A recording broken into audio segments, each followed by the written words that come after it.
¡Ay, la weá! Es muerta, es buena, es una muerte lenta, segura. ¡Cacho su madre, me arde el ojo, weá! Ya, vos, primo, apaga el fuego.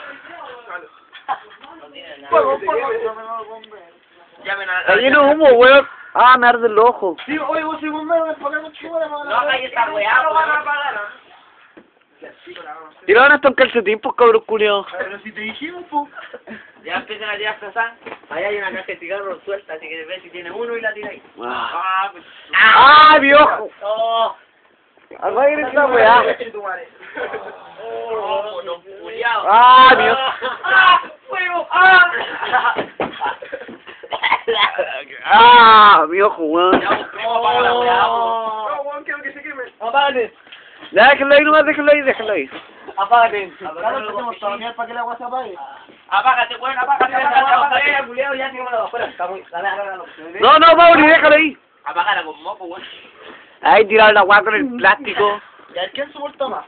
Hasta acá afuera, weón. Hasta la weá. Primero weón que sale pierde. Ya. ¡Ah, no, ya! Vamos a violarlo.